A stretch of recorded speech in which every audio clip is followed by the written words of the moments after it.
오늘 우리에게 들려지는 하나님의 말씀은 신약성경 누가복음 11장입니다.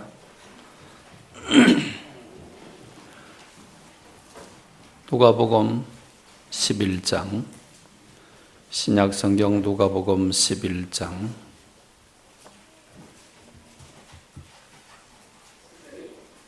9절로 13절의 말씀, 9절로 13절의 말씀 우리 다 같이 한 음성으로 함께 봉독하겠습니다. 내가 또 너희에게 이르노니 구하라 그러면 너희에게 주실 것이요 찾으라 그러면 찾아낼 것이요 문을 두드리라 그러면 너희에게 열릴 것이니 구하는 이마다 받을 것이요 찾는 이는 찾아낼 것이요 두드리는 이에게는 열릴 것이니라. 너희 중에 아버지 된 자로서 누가 아들이 생선을 달라 하는데 생선 대신 뱀을 주며 알을 달라 하는데 전갈을 주겠느냐. 너희가 악할지라도 좋은 것을 자식에게 줄 알거든 하물며 너희 하늘 아버지께서 구하는 자에게 성령을 주시지 않겠느냐 하시니라. 아멘. 사람들은 자기가 듣는 걸 믿게 되어 있습니다. 자기가 보는 것을 믿게 되어 있습니다. 그리고 자기가 듣고 본 것을 믿었으면 그것을 행동으로 옮기게 됩니다. 보지 못하는데 믿고 듣지 못하는데 믿고 또 믿지 않는데 행동할 수 없습니다. 이 인생을 살아가는 양식일 것입니다. 아람 군대가 이스라엘을 쳐들어왔는데 그 아람 군대가 늘 실패하는 것은 엘리사라고 하는 하나님의 종이 있었기 때문이었습니다. 모든 전략을 그가 기도하는 가운데 깨달아 왕에게 알려주니까 아람 군대의 전략이 매번 실패하고 맙니다. 화가 나서 아람 군대는 진군을 하고 사마리아라고 하는 이 이스라엘의 성을, 이 엘리사가 있는 성을 완전히 포위하고 말았습니다. 자, 이 엘리사의 종이 아침에 일어나서 성 바깥을 보니까 그 머물러 있는 성에 뺑 돌려 아람 군대가 가득 찼습니다. 완전 포위를 당했습니다. 그래서 선지자에게 얘기합니다. 내 주여 우리가 어찌하오리까. 이제 우리 죽었습니다. 이제 우리 끝났습니다. 그런데 그 선지자는 태연하게 엘리사는 이렇게 말합니다. 아니다. 저들의 숫자보다 우리의 군대, 우리의 숫자가 훨씬 더 많다. 그럽니다. 자, 여기서 엘리사는 무엇을 보았습니까? 엘리사는 그 아람 군대 뒤에 하나님의 군대, 불말과 천사들이 진치고 있는 모습을 보았습니다. 그러나 엘리사의 종은 눈에 보이는 육신의 군대의 숫자밖에 보지 못했기 때문입니다. 그래서 엘리사가 하나님 앞에 기도합니다. 원하건대 저의 눈을 열어서 보게 하옵소서. 눈을 뜨고 보니까 불말과 불병거가 그 아람 군대 뒤에 가득하지 않겠습니까? 무엇을 보느냐에 따라서 행동하는 것이 달라지게 되어 있습니다. 여러분, 성경에 재밌는 얘기가 있죠. 발람 선지자, 이스라엘의 선지자인데 이 발람 선지자가 자꾸 하지 말라고 하는 행동을 합니다. 남의 나라에 가서 자꾸 기웃거리고 하지 말아야 할 일을 하게 됩니다. 그래서 하나님은 나귀를 통해서 하나님의 일을 하게 하시는 방법을 보게 되는데, 나귀는 영의 눈이 열려서 천사를 보는데 선지자는 영의 눈이 닫혀서 천사를 못 봅니다. 자, 가지 말아야 할 길을 가고 있는데 지금 포도원 양쪽 길이 담이고 아주 좁은 길에서 맞닥뜨렸습니다. 천사가 칼을 들고 서 있습니다. 죽은 거죠. 천사가 칼을 들고 서 있습니다. 그런데 선지자는 그걸 못 봅니다. 그러니까 앞으로 나가기를 원하는데 이 나귀가 자꾸 그 길을 탈선해서 밭으로 들어간다든지, 그래서 채찍질을 치니까 다시 들어가긴 했는데 전진을 안 합니다. 왜요? 칼든 천사가 앞에 있는데 어떻게 전진을 합니까? 그래서 옆에 그 벽에다가 그 선지자 발람 선지자의 발을 자꾸 비빕니다. 그러니까 자꾸 채찍을 때립니다. 그러자 더 이상 나갈 수는 없지, 주인은 자꾸 채찍을 때리지. 그러니까 그 앞에 거기서 털썩 주저앉고 맙니다. 나귀가 주저앉고 마니까 이젠 몽둥이를 들어서 지팡이를 들어서 막 팹니다. 자, 그쯤 되니까 하나님이 나귀의 입을 열어주십니다. 나귀가 말을 합니다. 지금까지 매를 맞던 나귀가 내가 당신에게 뭘 했는데 나를 이같이 3번씩이나 때립니까? 네가 불순종하니까 그렇지 내가 가라는 대로 왜 안 가고 왜 자꾸 길을 막고 있느냐. 그러니까 이렇게 얘기를 합니다. 만일 내 손에 칼이 있었다면 널 죽였을 거다. 나귀가 이렇게 대답을 하죠. 나는 당신이 오늘까지 당신의 일생 동안 탄 나귀가 아닙니까? 내가 언제 당신에게 이같이 하는 버릇이 있었습니까? 아니 없었지. 무슨 말입니까? 나귀는 영의 눈을 열어서 길을 막고 있는 천사의 그 칼을 들고 있는 천사를 보았기 때문에 나가지 못하고 있는데 정작 영의 눈이 열려서 부하의 선지자는 그걸 못 보고서 자꾸 나귀만 두드려 패고 있습니다. 그렇습니다. 우리는 보는 대로 믿고 믿는 대로 행동하게 돼 있습니다. 오늘 한국 교회의 문제, 아니 오늘 우리들의 문제가 아닐까? 저는 오늘 여러분들에게 아주 심각한 문제를 내놓고자 합니다. 그것은 신앙생활이란 무엇입니까? 하나님을 바라보고 나가는 삶, 하나님과 더불어 사는 삶이 신앙생활입니다. 그런데 정말 우리가 살아계신 하나님을 믿고 있는 건가? 살아계신 하나님을 진정 만나고 있나? 살아계신 하나님을 만나지 못한 가운데 신앙생활을 하고 있다고 한다면 아마 어쩌면 비극 중에 비극일 것입니다. 살아계신 하나님을 만나지 못했는데 다른 사람들이 하나님이 계시다고 하니까, 많은 사람들이 교회를 나가니까, 또는 교회 나가면 마음이 착해진다더라, 교회 나가면 마음이 평안하다. 여러분 이렇게 해서 남들이 믿는 하나님을 생각하고 교회에 나왔다면, 그래서 살아계신 하나님을 믿지 못한 가운데, 만나지 못한 가운데 신앙생활을 한다면 여러분 그에게 기쁨이 있겠습니까? 그런 사람에게 흥분이 있고 감격이 있겠습니까? 그런 사람에게 감사가 있겠습니까? 예배를 드릴 때, 기도를 할 때, 말씀을 드릴 때 아마 속 위에 경일기가 되지 않겠습니까? 저는 신앙생활의 가장 기초가 되고 신앙생활의 기본 중에 기본 첫걸음이 뭐냐? 그건 바로 살아계신 하나님을 만나는 일입니다. 지난주 저는 여러분과 함께 사울이라고 하는 사람에 대해서 말씀을 나눴습니다. 사울이라고 하는 사람은 예수라고 하는 가공의 허공의 인물을 믿고 따라다니는 이 미친 사람들을 그냥 내버려 둘 수가 없었습니다. 저들은 유대교를 혼란케 하는 사람들이었습니다. 그래서 저들은 가만 내버려 두면 안 된다고 생각을 하고 저런 놈들은 때려 죽여야 된다. 그래서 돌로 스데반을 쳐 죽이는데 앞장섰고, 그리고 예수님 믿는 사람들을 잡아들이고 죽이는데 앞장섰던 사람이 사울이라고 하는 사람입니다. 왜 그랬습니까? 예수님이 살아계신 것과 나를 위해 십자가를 지셨다는 사실을 전혀 믿지 못했습니다. 상상도 못했습니다. 그러니 그는 미쳐 날뛸 수밖에 없었습니다. 그러나 다메섹이라고 하는, 다마스커스라고 하는 도시 문턱에서 너무나도 분명하게 도저히 지울래야 지울 수 없는 분명한 예수님을 만났습니다. 예수님의 음성을 듣습니다. 사울아, 사울아, 내가 어찌하여 나를 핍박하느냐? 주여, 누구십니까? 나는 내가 핍박하는 예수라.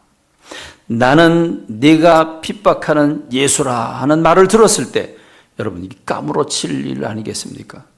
지금까지 없는 하나님이라고 생각을 했는데, 없는 예수, 가공한 예수, 그런 가짜 예수라고 생각을 했는데 그 예수님이 나는 네가 핍박하는 예수라 하는 말을 들었을 때 여러분 기절초풍하지 않겠습니까?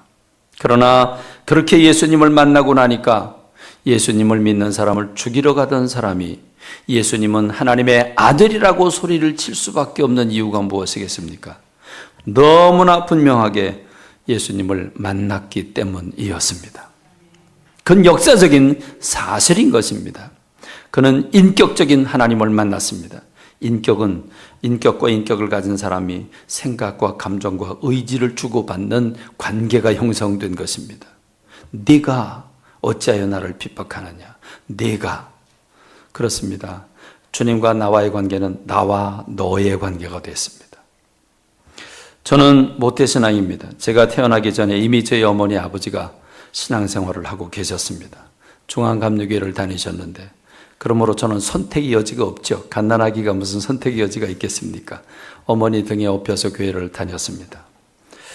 초등학교 6학년까지 중앙교회를 다녔고 6학년 때 38명 5 목장을 띄워주어서 동원교회를 분립개척을 했습니다. 그래서 개척 멤버가 되었습니다. 학생부 회장도 하고 주일학교 교사도 하면서 제가 아마 고등학생 2학년 때라고 생각이 되는데 제가 가르친 아이들이 춘천 지역 전 지역의 성경 퀴즈 대회에 나가서 12명 모두가 예선에 합격을 했고 본선에서 1, 2, 3등 모두를 다 휩쓸었습니다. 저는 자연스럽게 성경이 믿어졌습니다. 아마 모태신앙의 가장 큰 장점은 고민 없이 성경을 있는 그대로 믿게 되는 것, 아마 이것이 가장 큰 복 중에 복일 것입니다. 그래서 저는 어린 시절에 신학교 가서 목회자가 돼서 복음을 전하는 게 저의 꿈 중에 꿈이었습니다. 그러던 중에 모든 얘기를 다 복잡하게 할 수는 없습니다만은 신학교 가는 일이 막히게 됩니다. 전혀 원하지 않던 공무원 시험을 치르게 되고 공무원 시험에 합격이 됩니다. 그래서 고등학교를 졸업하는 그 해에 평창교육청으로 발령을 받아서 갑니다. 그런데 저는 그 평창이 평생 잊을 수 없는 인격적인 하나님을 만나는 결정적인 영적 고향이 되었습니다. 신학교 가는 길은 막혔고 원하지 않는 공무원이 됐으니까 저에게는 큰 낙심이었습니다. 절망 중이었습니다. 그래서 겨우 주일 낮에만 참석을 했습니다. 그러다가 어느 날 군청에 다니는 아가씨에게서 전화가 왔습니다. 오늘 저녁부터 철야 기도가 있는데 나오지 않겠느냐. 아마 남자가 전화를 했으면 또 다를지도 모르겠습니다만은 이 총각에게 이 아가씨에게 전화가 온다는 게 참 드문 일이죠. 호기심을 가지고 기도에 갔다가 거기서 살아계신 하나님을 인격적으로 만났습니다. 원래 3일간 철야 기도를 하기로 했는데 제가 의견을 냈습니다. 이렇게 3일 이거 해가지고 되겠냐. 열흘은 해야지. 그래서 열흘로 늘어났습니다. 그때 저는 울부짖었습니다. 저희 꿈이 신학교 가서 목회자가 되고 복음을 전하는 거였는데 어째서 하나님이 제 길을 막으셨습니까?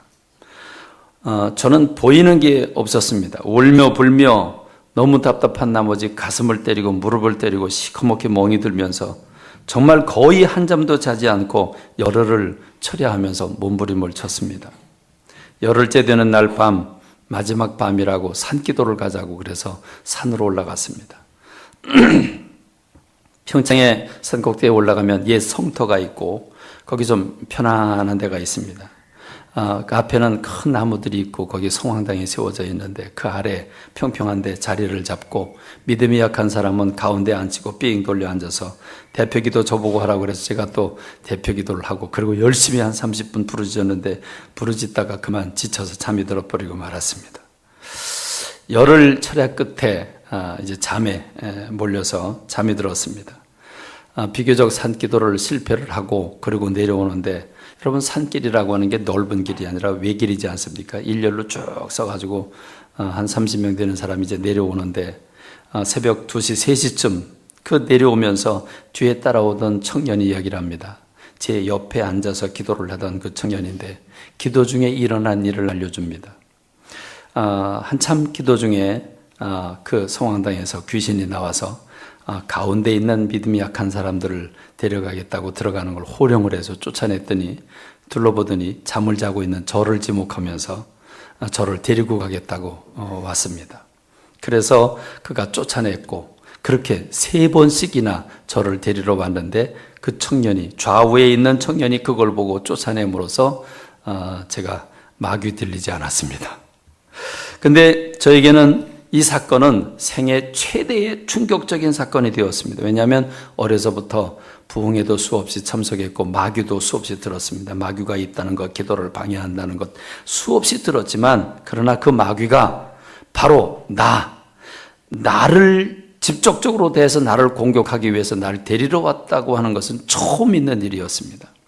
수많은 얘기를 들었지만 제3자의 이야기였지 나에게 들려진 얘기는 아니었습니다. 그건 상상도 못한 일이었죠. 그런데 그 얘기를 듣고 있는 동안 그 깜깜한 새벽 2시, 3시의 외길로 지금 내려가고 있는데 그 얘기를 듣는 순간 머리결이 쫙 이렇게 올라갑니다. 그리고 둘째는 가슴이 막 분노의 감정이 일어납니다. 그 마귀가 나를 데리러 왔다고 하는 사실에 너무도 화가 났습니다. 그래서 교회에 내려와 그때부터 기도회가 시작이 됐는데 25명이 뺑 돌려앉고 저를 맨 가운데 앉히고, 그리고는 제 무릎 앞에 한 명, 제 등 뒤에 한 명, 2명이 서가지고 기도를 돕습니다. 그리고 기도를 시작을 했는데 제 뒤에 선 청년이 제 어깨에 손을 딱 짚고 기도를 시작하자마자 한 30분씩 이렇게 막 뜁니다. 진동이라고 그러죠. 막 이렇게 뛰면서 기도가 시작이 되는데 저는 그동안에 쌓였던 울분을 토해냈습니다. 그러자 제가 하나님 앞에 항의하면서 기도하면 이 청년이 뒤에서 방언으로 기도를 하고 그 방언을 통변을 합니다. 그러다가 기도가 깊어지니까 제가 한국말로 물어보고, 그럼 그 친구가 방언도 필요 없이 통변도 필요 없이 바로 대답을 합니다. 그러면서 제가 하나님 앞에 그렇죠. 왜 나를 원치 않는 공무원이 돼서 여기 와서 내가 이 일을 하게 만드냐고, 왜 내 길을 막았느냐고. 그러자 한국말로 이렇게 대답을 합니다. 내가 너를 뜻이 있어서 여기로 보냈다고. 내가 너를 버릴지언정, 내가 나를 버릴지언정 내가 너를 결코 버리지 않겠다. 그래서 저는 제가 베드로입니까? 왜 제가 주님을 버립니까? 그러자 하나님은 똑같은 음성으로 내가 나를 버릴지언정 내가 너를 결코 버리지 않겠다 하는 말씀을 주셨습니다. 그러면서 이것은 내가 주는 사랑의 매다. 그러면서 그 뒤에 서 있는 청년이 자기의 손으로 제 허리를 2번을 살짝 톡톡 이렇게 2번을 쳤습니다. 분명히 제 느낌에는 2번을 이렇게 했는데 그때 저한테 느낀 느낌은 야구방망이, 장작개비를 가지고 온 힘을 다해서 제 허리를 때리는 것 같았습니다. 그렇게 한 번 이렇게 분명히 했는데 근데 저한테 느껴지는 건 그렇게 매를 맞는 느낌이니까 아이고 하고 떼굴떼굴 굴렀습니다. 그렇게 2대를 맞았습니다. 저는 그날 밤에 그 경험을 평생 잊지 못합니다. 이 경험은 제가 늘 하나님을 믿었고 말씀을 의심하지 않았지만 1대1로 나의 하나님으로 다가오는 굉장히 중요한 사건이었습니다. 살아계신 하나님, 그 하나님이 나의 하나님이 되는 역사적인 순간이었습니다. 하나님은 나를 향한 계획을 가지고 계시고 나를 사랑하신 분이라고 하는 사실을 체험하게 되었습니다. 그 뒤로 10년이 지나고 20년이 지나면서 때로 수없는 갈등이 오고 수없는 믿음이 약해지는 때가 되면 제가 그 규절이 떠오릅니다. 네가 나를 버릴지언정 내가 너를 결코 버리지 않겠다. 그래서 때로는 하나님이 기도에 응답하지 않는 것 같고 하나님이 나를 버리신 것 같아서 막 몸부림치고 이 규절이 떠오르면 그 규절을 붙잡고 기도하면 새롭게 하나님이 응답을 하시고 새 힘을 주시는 그런 것을 수없이 경험을 했습니다. 살아계신 하나님을 그렇게 만나니까 온 천하를 얻은 것 같았습니다. 내게 강 같은 평화, 내게 강 같은 평화, 내게 강 같은 평화 넘치네. 할렐루야. 여러분, 이 할렐루야라고 하는 말이 저절로 나오게 됩니다. 특별히 내게 샘 솟는 기쁨, 그럴 때 샘 솟듯 하다고 하는 것, 샘은 눌러도 옆구리가 터져서 나올지라도 나옵니다. 누가 누를 수 없는, 누가 빼앗을 수 없는 콸콸 넘치는 샘 솟듯한 기쁨이 내 안에서 솟구쳐 올라옵니다. 돌멩이를 주면 그냥 받아서 부서질 것 같은 느낌이 듭니다. 영의 눈이 열려서 성경이 얼마나 재미있는지, 성경 말씀은 살아 움직이는 하나님의 말씀이었습니다. 막 꿈틀거리면서 내게 다가오는 하나님의 말씀이었습니다. 청년들과 그 기도하던 청년들과 동네를 후비고 다니면서 집집마다 전도를 합니다. 그들은 기도를 하고 그들은 영적으로 보면서 귀신을 추방하면서 기도를 하고 저는 설교를 하면서 복음을 전했습니다. 무서울 게 없었습니다. 살아계신 하나님을 만나니까 내 삶이 전격적으로 변화가 됐습니다. 주일학교 아이들 5명을 맡았는데 그 5명이 몇 주 지나기 전에 30명으로 불어나게 되고 그래서 교회는 엄청나게 부흥하는 것. 그 이후로부터는 가는 곳곳마다 제가 맡은 부서가 부흥에 부흥을 하는 것을 경험해 왔습니다. 사랑하는 성도 여러분, 이것은 저만의 경험이 아닌 줄로 믿습니다. 모든 사람이, 모든 성도가 살아계신 하나님을 만나면 이런 현상이 일어나는 줄로 믿습니다. 반드시 기쁨이 몰려옵니다. 그 누구도 빼앗을 수 없는 기쁨이 찾아옵니다. 누가 미쳤다고 말해도 전혀 개의치 않는 기쁨이 내 안에, 확신이 내 안에 생기게 됩니다. 여러분, 17세기 유명한 프랑스의 철학자이며 과학자가 있습니다. 파스칼이라고 하는 사람입니다.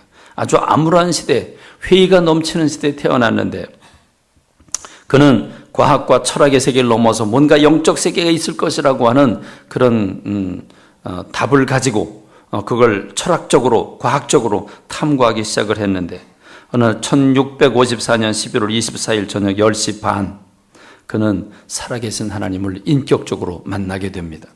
그는 요한복음 17장을 읽고 있었는데 그 요한복음 17장을 읽다가 갑자기 방안이 환해지면서 불꽃, 그리스도의 불꽃 같은 임재가 그 방 안에 가득 차는 것을 느꼈습니다. 그것은 지식적으로, 감정적으로, 의지적으로 느꼈습니다. 그때 그 마음이 얼마나 기쁨이 넘치고 감격이 넘치는지 그는 그때 그 감격을 피를 들어서 그는 양피지에 간결하게 적어놓고 그걸 평생 잊지 않기 위해서 이 양복 안주머니에 집어넣고 꼬매버렸습니다. 그가 죽은 다음에 그걸 열어 헤쳐봤더니 이런 내용이 적혀 있었습니다. 불, 철학자의 하나님이 아니다. 과학자의 하나님도 아니다. 아브라함의 하나님, 이삭의 하나님, 야곱의 하나님, 확신, 느낌, 기쁨, 평안, 예수 그리스도의 하나님, 하나님 위에 세상과 다른 모든 것의 망각, 기쁨의 눈물. 예수 그리스도, 나는 그분을 떠났고 그분에게서 도망하고 그분을 부인하고 십자가에서 못 박았다. 이제는 절대로 그분을 떠나지 않으리라. 복음서에서 가르치는 방법으로만 우리는 그분을 붙든다. 전적인 포기이지만 달콤한 포기. 예수 그리스도, 나의 인도자에 대한 전적인 순종, 지상에서 하루를 정진하는 동안 누리는 영원한 기쁨. 아멘. 이것이 그가 평생 양복 안주머니에 가지고 잊지 않으려고 하는, 이 감격을 잊지 않으려고 한 노력을 시도했던 파스칼이라고 하는 유명한 철학자였습니다. 하나님을 만나면 왜 사람들이 그렇게 기뻐합니까? 그것은 내 죄를 용서받았기 때문입니다. 인간의 최대 문제는 무엇입니까? 왜 가정이 파괴되고, 왜 학교에서 왕따가 생기고, 왜 정당은 저렇게 분열되고, 왜 세상은 불평과 원망과 온갖 범죄 속에 있습니까? 이 세상이 불행한 이유는 무엇입니까? 그것은 바로 인간 한 사람 한 사람 그 내면에 가득 차 있는 죄 때문입니다. 이 죄가 세상을 어지럽히고 세상을 불행하게 하고 지옥으로 만들어버리고 맙니다. 그리고 인간은 마침내 죽게 됩니다. 죽음으로 마지막을 고합니다. 공부 잘하면 뭐합니까? 돈 많이 벌면 뭐합니까? 이름으로는 명예가 있으면 뭐하고, 권력을 움켜쥐면 뭐하겠습니까? 마침내 그 종말은 죽는데 말입니다. 그리고 단순한 죽음이 아닙니다. 죽음보다 더 무서운 것은 두 번째 사망, 영원히 지옥에서 고통받는 게 인간을 기다리고 있습니다. 그런데 그 살아계신 하나님께서 독생하신 아들을 이 땅에 보내셔서 내 죄를 그분에게 짊어지게 하시고, 그 예수 그리스도가 나를 대신해서 고난받고 죽으심으로 말미암아 내가 지금 죄에서 구원받았고 하나님의 자녀까지 되었으니, 여러분, 이게 얼마나 기쁜 일입니까? 천하를 소유한 것과 같습니다. 기뻐하며 춤을 출 수밖에 없고, 단지 기뻐하는 것으로 끝나는 게 아니라 만나는 사람마다 하나님이 살아계시다고 전도하는 사람이 될 수밖에 없습니다. 내가 모를 때에는 어처구니 없이 그냥 멍청하게 그저 돈 바라보고 명예 바라보고 내 자존심 걸고 세상을 살게 되지만, 내가 이제 너무나도 확실하게 내 인생의 주인이신 하나님이 계신 것과 그분이 나를 사랑하고 내 죄를 용서하시고 하나님의 자녀로 삼으셨다는 사실을 생각하면 어찌 가만히 있을 수 있겠습니까? 이번 성시와 선교대회 가운데 주강사인 김인중 목사님은 15년을 교회에 다녔습니다. 11살부터 15년 동안 교회를 다녔지만 그는 하나님을 만나지 못했습니다. 그런데 25살이 될 때에 그는 사형리를 통해 예수님을 만나게 됩니다. 그런데 예수님을 만나기 전까지 교회를 15년이나 다녔지만 그는 술, 담배, 그리고 도박엔 자기 스스로 거의 타짜 수준이었다고 말을 합니다. 그리고 도둑질까지, 쓰리꾼까지 했다고 그럽니다. 여러분, 어떻게 교회를 다님에도 불구하고 그럴 수가 있는가? 그렇습니다. 교회를 다녀도 하나님을 만나지 못하면 그럴 수 있습니다. 그러고는 자신과 같이 사는 사람들에게 나 같은 사람도 하나님을 만나니까 술을 끊게 됐습니다.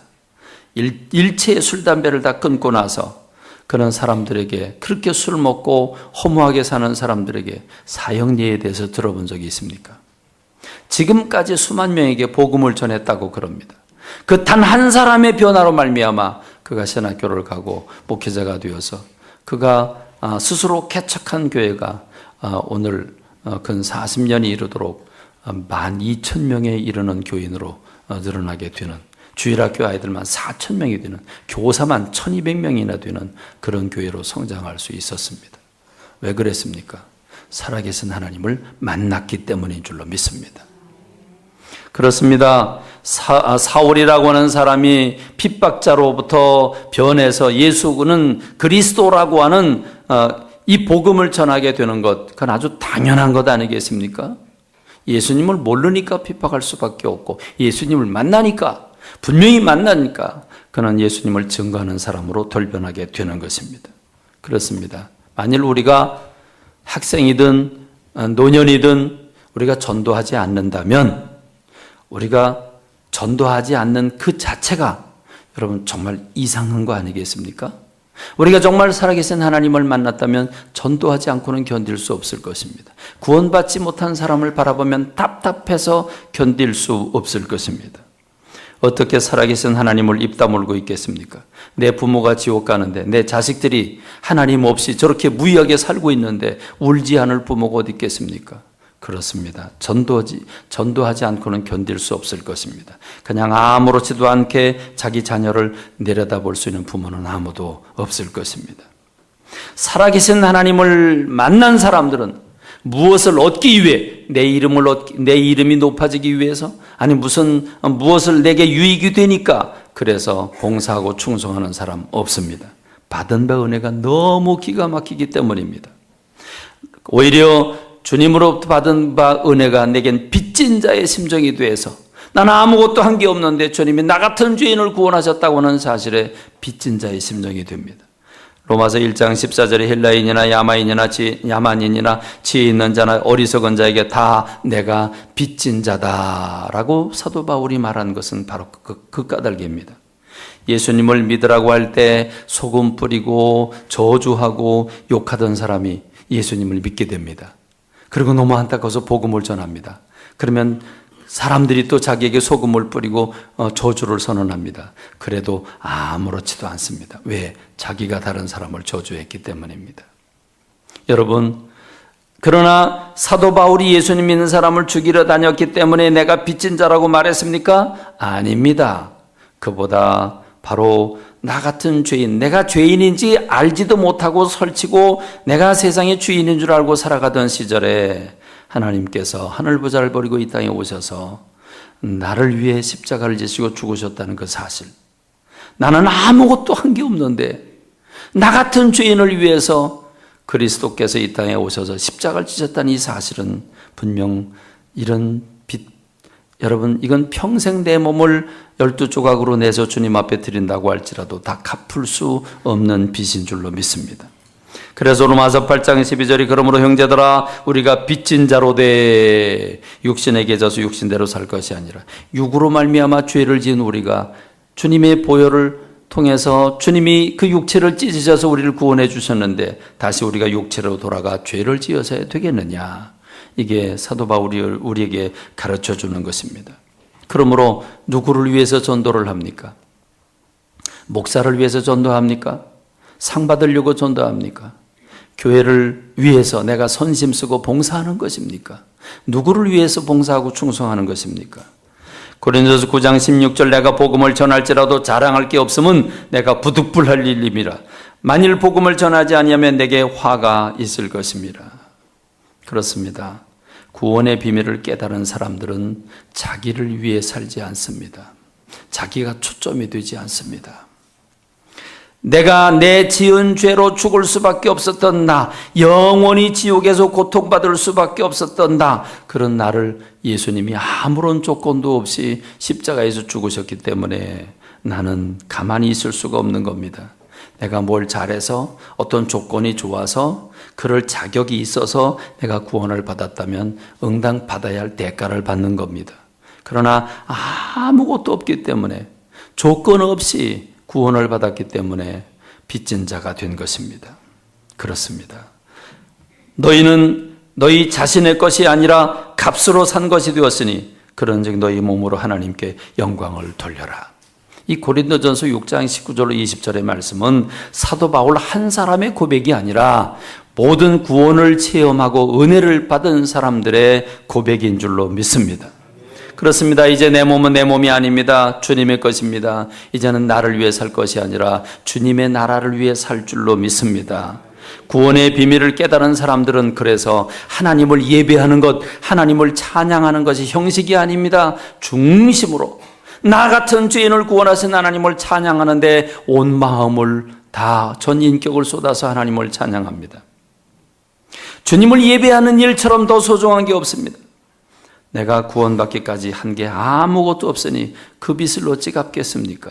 받은 배 은혜에 감사해서 예배를 드립니다. 충성을 합니다. 11조, 여러분 11조라고 하는 건 내 수입의 10개 중에 하나를 드리는 건데 모두가 주님이 주신 것이고 모두가 주님의 것인데 열에 하나를 드리는 게 뭐가 시험거리가 되고 뭐가 문제가 되겠습니까? 하나도 문제가 되지 않습니다.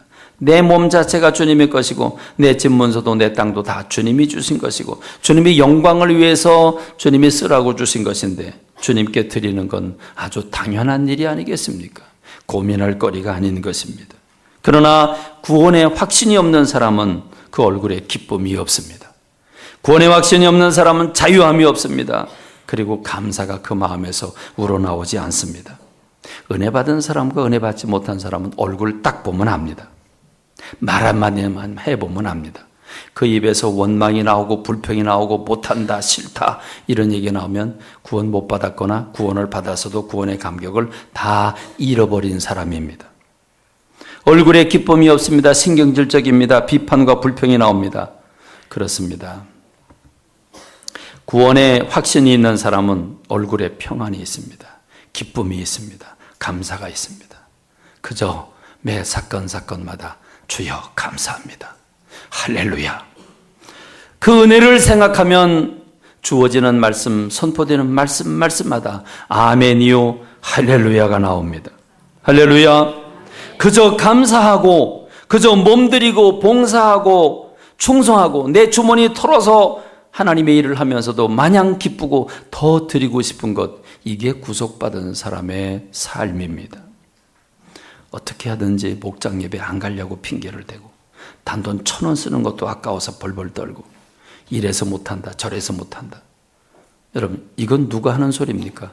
구원을 못 받았거나 구원의 감격을 아예 잃어버리고 땅속에 처박았거나 그런 사람들이 하는 일들입니다.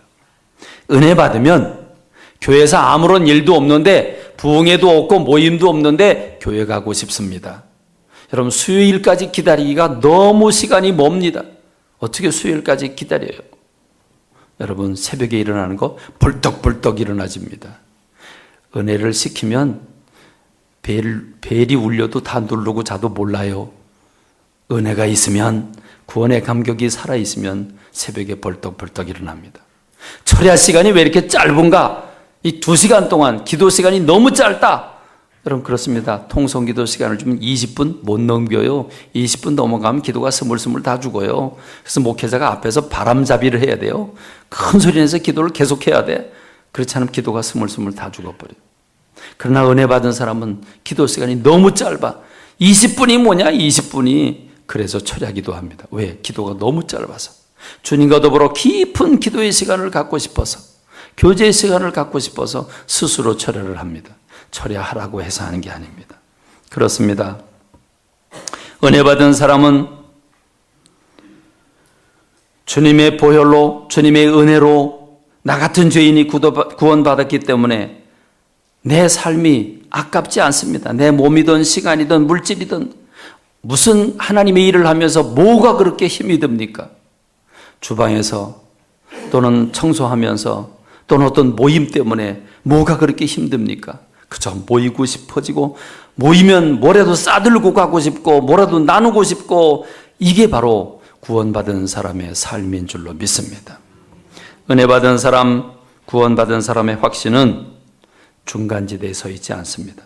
남의 눈치나 보고 적당히 이럴까 저럴까 그러면서 요거 안 얻어먹을 정도로 행동하는 사람, 그건 구원 못 받은 사람입니다. 몸을 던지고도 부족해서 안쓰러운 것이 신앙생활 하는 사람의 기쁨의 비밀인 줄로 믿습니다. 사랑하는 성도 여러분, 저는 우리 광염교회 성도들이 예외 없이 한 사람도 구원의 확신과 감격으로 가득 차 넘치는 주님의 사람이 되길 간절히 소원합니다. 단 한 사람도 예외가 되는 사람이 없기를 간절히 소원합니다. 저는 이 방송을 시청하는 모든 분들이 단 한 사람도 예외 없이 다 구원받기를 간절히 소원합니다. 살아계신 하나님을 만나는 역사가 있기를 간절히 소원합니다. 그렇다면 아직 구원의 확신이 없는 사람들은 어떻게 하면 좋겠습니까? 목사님의 말씀을 보니까 나는 그런 경험이 없는데 아무리 봐도 난 하나님을 못 만난 것 같아요. 난 기쁨도 없고 교회가 뭘 하려고 그러면 짜증만 나고 누가 뭐 하자고 그러면 싫다고 자꾸 비판하게 되는데 나 어쩌면 좋겠습니까? 여러분, 두 가지입니다. 살아계신 하나님을 만나던가 구원의 감격을 잃어버렸으면 되찾던가 해야 될 것입니다. 여러분, 간단합니다. 찾으면 됩니다. 두드리면 됩니다. 여러분, 찾으면 됩니다. 오늘 본문 말씀을 보십시다. 아주 깊은 뉘앙스가 있습니다. 또 내가 너에게 이르노니 구하라 그럼 너에게 주실 것이요 찾으라 그러면 찾아낼 것이요 문을 두드리라 그러면 너에게 열릴 것이니 구하는 이마다 받을 것이고 찾는 이는 찾아낼 것이고 두드리는 이에게는 열릴 것이다. 여러분, 구하면 준다 이 말은 무슨 말입니까? 구하면 준다 이 말은 내가 주려고 지금 기다리고 있다 이 뜻입니다. 찾으면 찾아낸다는 말은 무엇입니까? 찾아낸다. 이미 내놨다는 겁니다. 이해가 되십니까? 이미 내놓은 겁니다. 그러니까 찾으면 찾아낸다는 것입니다. 찾아도 안 보일 거다. 왜? 내가 꼭꼭 숨겨놨으니까. 못 찾아요. 근데 이미 찾으면 찾아내도록 이미 내놨어요. 이해가 되십니까? 이미 내놨어요. 문을 두드려라. 그럼 열릴 것이다. 왜? 두드리면 열어주려고 문 앞에서 기다리고 있으니까. 이해가 되십니까? 찾으면 됩니다. 찾으면 됩니다. 안 찾으면 죽어도 주님은 안 보여줍니다. 찾는 사람에게 보여주십니다. 여러분, 김인중 목사님이 교회를 15년 다녔는데 술, 담배 빠지고 도박꾼에 타짜고 쓰리꾼이었다고 그랬는데 어떻게 교회를 15년이나 다녔는데 그럴 수 있습니까? 여러분, 교회를 15년 다녀도 넉넉히 그럴 수 있습니다. 이게 이렇게 얘기를 해서 되는지 모르겠는데 괜찮겠죠? 우리 유영균 장로님. 늘 제가 타켓트 삼아 얘기를 하는데 부인이 너무 이뻐서 그래서 결혼을 했는데 부인은 나는 교회 안 다니면 결혼 안 한다. 그러니까 내가 교회 다니겠다. 그래서 교회를 나가주었어요. 부인하고 약속을 했기 때문에 결혼하고 10년 이상을 나가주었어요. 나가줬는데 설교가 졸렵기만 하지. 그게 진리의 음성으로 듣지를 않습니다. 나가준 사람에게는 복음이 안 들리게 되어 있습니다. 이해가 되십니까? 교회를 부인 때문에 나와주는 사람, 부모 때문에 자녀가 억지로 교회 나온 친구들, 여러분, 자녀 때문에 내가 자녀가 교회를 나가자고 하니까 그래 내가 뭐 다 늙었는데 자녀 말을 들어야지. 그리고 나와준 부모는 들어도 하나도 귓구멍이 안 들어옵니다. 애 소리를 몇 번 했는지 이걸 헤아리는 사람이 되지 은혜 받는 사람이 되지 못합니다. 여러분, 그렇습니다. 잠언 8장 17절에 나를 사랑하는 자들이 나의 사랑을 입으며 나를 간절히 찾는 자가 나를 만날 것이라 했습니다. 시편 107편 9절에 그가 사모하는 영혼을 만족하게 하시며 줄인 영혼에게 좋은 것으로 채워주신다고 했습니다. 여러분, 마태복음 13장에 보면 천국의 비밀을 알려주는데, 천국의 비밀을 알려주는데, 비밀이니까 들춰내서 보여줘야 됩니다. 그런데 주님은 이 비밀을 비유로 말씀하십니다. 천국은 마치 씨 뿌리는 자와 같다. 천국은 마치 밭에 뿌린 가라지와 밭에 밭에 감추인 뭐 진주라든지 또는 밭에 그 그물이라든지 뭐 등 7가지로 말씀을 하십니다. 그러니까 7가지로 마치 천국은 마치 이와 같다. 천국은 마치 이와 같다. 여러분, 천국은 이거야! 라고 얘기하면 되지. 왜 천국은 마치, 그래서 비유로 알려주십니까? 그러니까 제자들이 이상해서, 아님, 어째서 비유로 주시는 겁니까? 그랬더니 예수님이 이렇게 말씀을 하십니다. 내가 그들에게 비유로 말하는 것은 그들이 보아도 보지 못하며 들어도 듣지 못하며 깨닫지 못함이니라. 이사야가 말하지 않았는가? 그들은 듣기는 듣지만 깨닫지 못하고 보기는 보아도 알지 못하리라. 왜? 이 백성들의 마음이 완악하여져서 그 귀는 듣기에 둔하고 눈은 감았으니 이는 눈으로 보고 귀로 듣고 마음으로 깨달아 돌이켜 내게 고침을 받을까 두려워함이라. 제가 시골에서 전도를 했는데 길거리 가다가 동네 사람, 젊은 사람을 전도를 했더니 자기도 교회 나가면 좋은 사람 되는 거 안 돼요. 그런데 교회를 못 나가겠대요. 왜? 교회 나가면 자기가 술 끊어야 되지 않느냐. 교회 나가면 술 끊으면 무슨 재미로 세상을 사는가. 그럼 교회를 못 나가는 거예요? 안 나가는 거예요? 안 나가는 거예요. 술을 못 끊는 거예요? 안 끊는 거예요? 안 끊는 거예요. 안 끊는 거예요. 무슨 말입니까? 여러분, 완악해서 그래요. 완악한 사람, 안 들으려고 작정하고 부인 때문에 나가준 남편에게는 복음이 안 들리게 돼 있어요. 부모가 나가라니까 교회를 나오긴 나왔는데 억지로 앉아있는 자녀들에게는 복음이 안 들리게 돼 있어요. 이게 숨겨져 있어요. 주님이 못 듣게 해요. 그러나 내가 인격적으로 찾으려고 하면 주님은 기다리고 계십니다. 주려고 기다리고 계십니다. 찾으면 찾아낼 것이다. 왜 찾아내진다고 그랬습니까? 왜 수동형으로 되어 있습니까? 주님이 주려고 내놨다는 겁니다. 안 찾으니까 못 만난다는 것입니다. 주님을 찾으십시오. 주님을 찾으면 만납니다. 찾아야 합니다. 사모해야 됩니다. 노력해야 됩니다. 사도 바울은 디모데에게 너는 배우고 확신한 일에 거하라 그랬습니다. 배워야 됩니다. 영적인 지식은요, 육적인 지식으로 깨달아 할 수 없습니다. 깨달아 할 수가 없습니다. 그러므로 배우겠다고는 겸손이 있어야 합니다. 성경을 읽지 않고 배우지 않고 그걸 알 사람이 없습니다. 여러분, 대학 교수가 성경 말씀을 읽으면 척척 깨달아 할 것 같습니까? 숨겨져 있어서 모릅니다. 사모하는 마음으로 읽는 사람에게는 초등학교를 안 나온 사람도 살아 움직이는 말씀이 됩니다. 그러나 박사님이 읽어도 그걸 사모하는 마음이 아니라, 겸손한 마음이 아니라 해치려고 하는 마음으로 읽으면 보이지 않게 되어 있습니다. 그렇습니다. 숟가락을 짚어가며 찾고 찾으며 찾아야 합니다. 눈을 부라리고 찾고 찾아야 합니다. 구도자의 자세가 있어야 합니다. 찾아진다, 찾아내진다, 그건 보여주겠다는 겁니다. 내놓겠다는 하나님의 의지입니다. 여러분, 복음에 대한 열정을 가지시기 바랍니다. 여러분, 몸부림치면서 기도해 보시기 바랍니다. 주님은 기다리고 계십니다. 여러분을 만나 주실 것입니다. 내가 인격적으로 하나님을 만나면 인생이 달라집니다. 인생이 풍요로워집니다. 전도자가 됩니다. 말씀은 살아 움직입니다. 신앙생활은 재미있습니다. 내가 가지고 있는 돈은 다 쓰고도 펑펑 쓰고도 남는 역사가 일어나게 될 것입니다. 할렐루야! 할렐루야! 나는 건강이 없다, 난 몸이 아프다, 걱정하지 마십시오. 주님의 나라를 위해서 열심히 몸을 사용하면 하나님이 건강 주실 것입니다. 더 넘치는 자원을 허락해 주실 줄로 믿습니다. 할렐루야. 문제는 무엇입니까? 교회 밖에 있는 사람들입니다. 교회에 있는 사람들은 그래도 부인 때문에 억지라도 나와준 사람들은 도전의 말씀을 듣게 됩니다. 졸다가도 여분의 말씀을 한마디씩 두마디씩 듣습니다.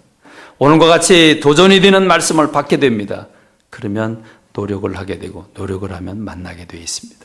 근데 문제는 교회 밖에 있는 사람들입니다. 여러분, 세상 모든 사람에겐 죄가 둘러져 있고 사단의 역사가 있기 때문에 스스로 하나님을 깨닫고 찾아올 사람 세상에 단 한 명도 없습니다. 세상의 구조가 그렇게 돼 있질 않습니다. 스스로 하나님을 알 사람이 있습니까? 없습니다. 아무도 없습니다. 그러므로 우린 전해야 합니다. 교회 밖에 있는 사람들에게는 내가 만난 하나님을 전해야 합니다. 나는 김인중 목사님처럼 나는 술꾼이었습니다. 나는 타짜였습니다. 나는 도둑놈이었습니다. 그런 나를 주님이 만나주셔서 일시의 모든 걸 다 끊게 됐습니다. 여러분, 나는 이렇게 하나님을 만났습니다. 내가 만난 하나님, 그 하나님을 여러분이 전할 때 그걸 듣는 사람들이 주님 앞에 나오게 됩니다. 그들에겐 도전이 됩니다. 물론 대번에 받아들이면 얼마나 좋겠습니까? 대번에 받아들이지 않는다고 할지라도 전하는 자의 눈물과 인내와 사랑이 그를 녹이게 돼 있는 줄로 믿습니다. 목표를 삼고 전도한 사람 중에 전도 못한 사람이 지금까지 없습니다. 그래서 전도자가 필요합니다. 로마서 10장 14절 그런즉 그들이 믿지 아니하는 일을 어찌 부르리요 듣지도 못한 일을 어찌 믿으리요 전파하는 자가 없이 들으리요 보내심을 받지 아니하였으면 어찌 전파하리요 기록된 바 아름답도다 좋은 소식을 전하는 자들의 발이요. 사랑하는 성도 여러분, 좋은 소식을 전하는 발이 되시길 바랍니다. 여러분이 입술을 열어야 합니다. 여러분이 시간을 내야 합니다. 여러분 주머니를 털어서라도 사람들에게 사랑을 베풀어야 합니다. 그리고 복음을 전해야 합니다. 이 기쁜 소식을 전할 때 반드시 여러분이 사랑하는 모든 사람들이 주님의 품으로 돌아오게 될 것입니다. 구원의 확신과 은혜 받은 감격과 기쁨으로 나눠주고 열심히 참여하고 기도하고 기뻐하고 정말 넘치는 그 기쁨으로 이 세상을 풍요롭게 살아가는 제가 되고 여러분이 되기를 주님의 이름으로 축원합니다. 기도하겠습니다.